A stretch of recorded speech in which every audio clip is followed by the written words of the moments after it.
So Kamen Rider went body horror. Like full on Cronenberg, like, did that happen? I would show the clip, but like I said, all my video files for this thing like corrupted this morning, it sucks. But you can find all this stuff I'm telling you about on YouTube. Go look up Shin Kamen Rider's Henshin. This dude goes from being a normal dude to and then antennas popping out of his face, his forehead cracking up his jaw, splitting into two. Just like, have you guys seen American Werewolf in London? You know that transformation scene? Alright, give it like the strongest dose of crack cocaine you can give it, and then throw on just a little bit of LSD, and BAM! You got Shin Kamen Rider. Sounds kind of like the Guyver. Yes, it is a lot like Guyver in a sense. It's very brutal. So he doesn't really do rider kicks or anything like that. He has like these spines on his arm, kind of like Batman has those weird spike things. And instead of using a rider kick or anything like that, he'll just grab you by the head with his razor claws hands, and then he'll just saw your neck. And then he'll take his hand off and he'll grab your spine and just kind of lift your spine up and out and fatality. So this movie is very bizarre because it's called Shin Kamen Rider Prologue. It's been 20 years, where's that sequel? It should be about that time. I'm just waiting for the movie where it's like, you think it's going to be some really dumb movie. It's like, oh, look at this family comedy. And next thing you know, Dad just turned into a Kamen Rider and he's like, so I'm hoping Epilogue comes eventually. Now, Shin's really sad because it's a cool suit, it's a cool design. The movie was all right, but it just didn't do well. Like, nobody really wanted an adult Kamen Rider like that, so they kind of just left it be. So here are the two early 90s riders. This is Kamen Rider Zeno. He's the 20th anniversary rider. Hey! Why'd you show up on year 23? So if you look at his name, Zeno, 20. And then there's also Kamen Rider J. Now Jay, you can tell the difference in between the two is Zeno has gold trim where Jay has a lot of like teal kind of trims to him. Now the actor that played Kamen Rider Jay is actually pretty special to all of us, I think. Hey man, over there in the Red Ranger outfit, you mind standing up for a second? Okay, so our Red Ranger from Power Rangers, we all know him as Jason, all that stuff, right? Well in Japan he was known as a character named as Keki. Now his actor is Yuto Mochizuki, and this guy is awesome. He's a tangerine farmer currently, but back in the day, right after being a Zyu Ranger, the Red Zyu Ranger from Zyu Ranger, he became Kamen Rider J for 15 minutes. That's a bit of a bummer. So he was happy I met him at Power Morphicon last year, and he was like super excited to see a rider there. He's like, oh cool, how neat, like, I was only the guy for like 15 minutes, why are you bothering me with this? But he talked about Sentai stuff, and then what was really cool was the guy that played the Red Ranger from Die Ranger, standing right next to him, Keiichi Wada. He was actually Kamen Rider Ryuki in the Ryuki V-Cinema Hyper Battle video thing. So I had no idea. The Red Dragon Ranger got to be the Red Dragon Rider. Very neat. So the other cool thing about Kamen Rider J is the J stands for something. Does anybody have an idea what the J stands for? Jumbo. The J stands for Jumbo. He's 1 inch taller than Ultraman, because forget you, Toho. Super, I am more like you guys suck eggs. So yeah, there he is being 1 inch taller than Ultraman, and it's the antenna that makes him 1 inch taller. Don't let anybody. So they had a team-up movie, and this is the team-up movie where they fought Shadow Moon I told you all about. Now this is the one where they reused footage from that Black movie, so like it's kind of a mess, but the scenes they shot with these guys are great. Now, going back to Saban's Masked Rider, there was a couple scenes where they fight a monster called Doras, which is from Kamen Rider ZO. Or J, I believe. One of them, they both look the same. Either way, they took footage from these guys' movies and put it into the first episode of Saban's Masked Rider. So you'll see Black RX there doing a thing, and then next you see J doing something, and then you see Zeto doing something, and then it's Black to RX, and it's like, oh! Forget that show, I'm still dealing with it 25 years later. After that, there was no more Rider. That sucks. But then, something changed. So in 1997, Shoto Ishinomori decided after Rider's taking a break, he wants to bring it back. There's another series that took its place known as Metal Hero. There was shows like Uchukeiji Gaban, Uchukeiji Shider, Uchukeiji Shariban. The Space Sheriff series is really, really cool. And then you get stuff like Juko B-Fighter. Yeah, those ones are fun. Metalder, Juice Beyond. Metalder, Winspector, G-Bon. Like, just some really, really cool dudes you don't ever see. So I think next year, if I ever get a chance to do a panel about obscure toku, I'm probably going to go after the Metal Heroes, because those guys are rad. So Ishinomori saw the shows, and he really wanted to bring back Kamen Rider, and he was like, alright, let's do it. So he started to set up the show, but he passed away in 1998, just a couple of weeks before the first episode aired. The first episode of the new Banana New Shoe, excuse me, the new show was known as Kamen Rider Kuuga. Now Kouga is awesome, but it also has a really weird history as far as foreign Kamen Rider fans. This show didn't get subtitled until only a couple of years ago. Nobody was willing to subtitle it past the 4th episode. It was really slow. But the only reason why it was slow is because there was a lot of things you didn't understand about it. Half the monsters spoke a language that nobody understood until the DVDs were out, years after the show was way done and over. So Kouga's had a bit of a resurgence. It's one of those shows that's like, watch a lot of Rider before you watch it. You're going to see how different it is, but by the end of it, you're going to have a very warm feeling in your heart. I swear, like, Kouga's one of the best guys. He's a cool guy. Kouga, cool guy, yeah. So this is how he transforms.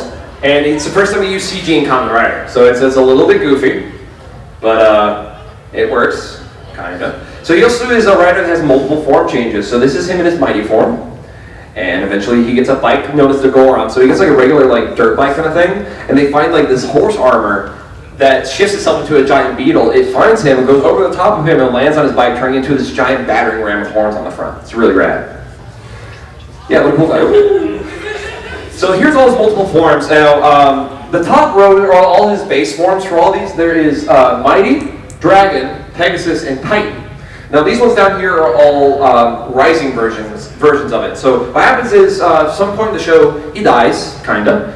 He goes into like a chrysalis kind of deal. So he's like, his body's still there, but he looks like he's dead to the outside world. So they tried to shock him a couple times, and because they kept pumping him full of electricity while he was kind of crystallizing on the inside, all the electricity got manifested as energy, all of these gold trim around his body. So the cool thing about all these forms are, if he's blue and he finds a stick, he turns it into a great pole. If he finds a gun and he grabs that, he turns it into a bow gun. Now, when he turns it into a bow gun, he also loses most of his vision and he goes solely off of hearing. So there's a monster he fights that's like a mosquito. It's way up in the sky, and he's like trying to figure out where it is. He's like trying to shoot it, and he thinks it's out in the ocean. He hears it up behind him. He flips his gun around, shoots it behind him. It's really rad, like really small things like that. And then Titan form, he take the handle from his motorcycle, pull that off, and he turns into a giant greatsword. And in the last form, he gets 2 of them where he can pull them out of each other. So really neat stuff. I recommend checking out Kouga. It's been subbed recently. It's a lot slower show. It's much more police drama. There's no secondary riders, but it's a very good show. It's just one of those ones up there where if you want to really call yourself a rider fan, check out Kouga.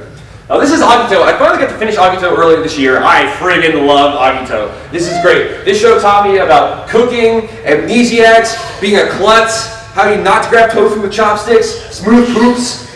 You'll understand if you watch the show, I promise. So anyways, this is Soichi. He's an amnesiac. He does not remember anything about his previous life, but for some reason he is a god, a being known as Agito, the beginning and the end.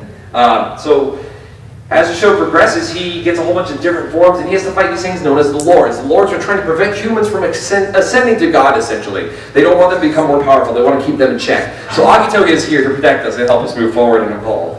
As the show goes, you get more characters, like Kamen Rider G3, who is a police officer rider, who is completely all tech-based, and he's based off Kamen Rider Kuuga's design.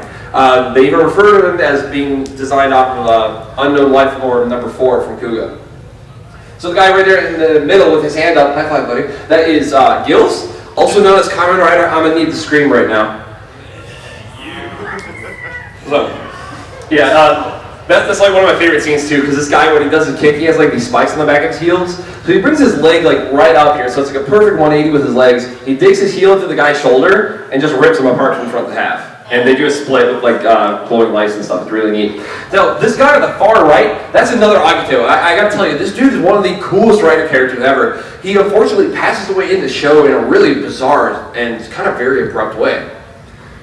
But there's a new series that just finished up from Kamen Rider X. They had this movie with all these old crossing over Sentai characters and like dead characters and whatnot. And they made a series called Kamen Sentai Go Rider.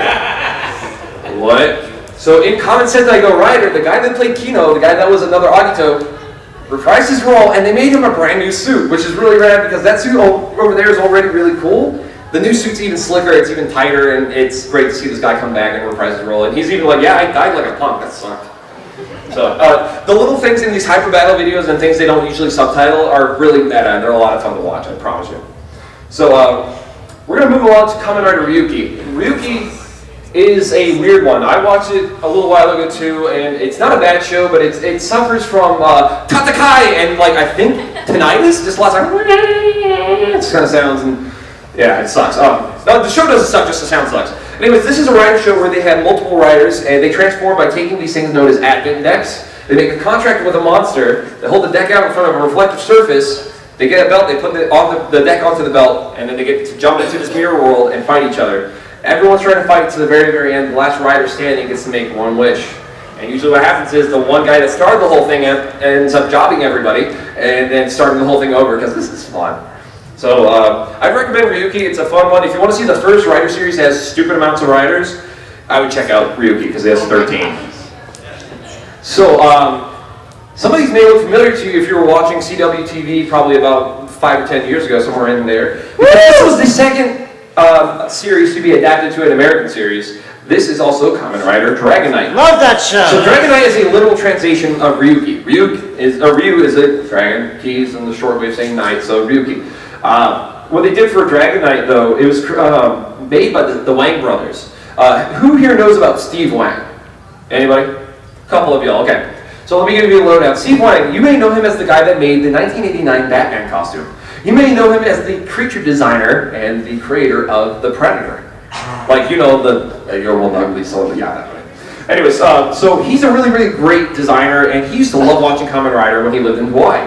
And then eventually they got a hold of the rights to Kamen Rider, and they started doing the American series. It's actually really good. They won a daytime Emmy for their action stuff, all the action stuff done by Americans. It's really darn good. It's super entertaining. Like, it was on at a great time slot. I mean, who wouldn't want to watch a kid's show at 6 o'clock in the morning on Sunday? 6 a.m. on Sunday, and eventually they pushed it to 5:30 on Sunday until they pushed it to 5 a.m. on Sunday until they just canceled it. So the last 4 episodes, the only way you can watch it was on CW TV, and that was only up for about 2 weeks.